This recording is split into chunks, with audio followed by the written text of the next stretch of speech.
வணக்கம். கிருஷ்ணகிரி மாவட்டத்திலிருந்து விவசாய சங்க தலைவர் சிவகுரு. போச்சமல்லி பகுதியிலிருந்து என் தட்டுகள் கிராமத்திலிருந்து தான் உங்களோட பேசிக்கிறேன்.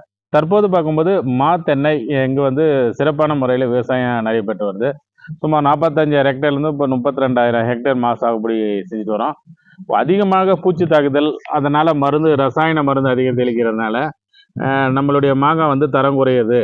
இல்லைன்னா சாப்பிட்றவங்களுக்கு தரமான மாங்காய் கொடுக்கணுன்றதுக்காக தான் தற்போது நம்ம பார்க்கும்போது பாருங்கள், அந்த கவர் நம்ம மாங்காய்க்கு போட போகிறோம். ஃப்ரூட் சைல்டு மேங்கோவுக்கு பாருங்கள், அதிகமாக பூச்சி தாக்குதல், அதிக ரசாயன மருந்து தெளிக்கிறணும்.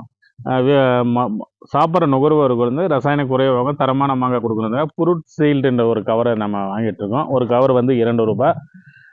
தற்போது இந்த கவரை தான் இப்போ நம்ம முதல் முறையாக நம்ம பயன்படுத்துகிறோம். இன்றைக்கி டேட்டு பார்க்கும்போது 16/2/2026 அதனுடைய காட்சியை தற்போது பார்க்குறீங்க. கவர் வாங்கிட்டு இருக்கேன். தற்போது டெமோ ஒரு 200 கவர் போடலான்னு இருக்கேன். அடுத்த ஆண்டு நல்ல முறையில் அந்த கவர் எப்படி நமக்கு தரமான காய் கொடுக்குதுன்னு நமக்கு தெரியாது. ஏன்னா வீடியோ நிறைய பார்த்துட்ருக்கோம். சில இடத்துல பார்த்தீங்கன்னா நாமளே இப்போ பார்க்க போகிற காட்சி தான் நீங்கள் பார்த்துட்ருக்கீங்க.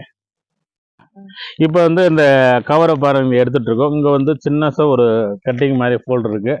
இந்த கவரில் இருந்து இந்த நம்ம மழை தண்ணீரெல்லாம் உள்ளே போகக்கூடாது. அதே மாதிரி சில பூச்சிகள் உள்ளார போகக்கூடாது.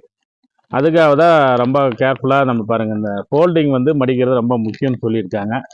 ஏன்னா நாம் தான் இது ஃபஸ்ட்டு டைம் செஞ்சிட்ருக்கோம். கட் பண்ண குட்டி. இப்போ பாருங்கள், இந்த கவர் நம்ம இந்த மாங்காய்க்கு ஃபோல்டு பண்ணியாச்சு. இதை நம்ம கரெக்டாக முறைப்படி பண்ணியிருந்தால் ஒரு 2 கிராப் மகசூல் எடுக்கலாம். கவர் டேமேஜ் இல்லாத பொறுப்பாக எடுக்கணும். மீண்டும் அடுத்த ஒரு நல்ல பதிவில் சந்திப்போம். நன்றி. கிருஷ்ணகிரி மாவட்டத்தில் உங்கள் சிவகுரு. இது போன்ற விவசாயத்துடைய பதிவுகளை அவ்வப்போது நம்ம போடுவோம். நம்ம விவசாய சங்கத்தோட வீடியோ பார்க்காத பாருங்கள், ஷேர் பண்ணுங்கள், சப்ஸ்கிரைப் பண்ணுங்கள். நன்றி, வணக்கம்.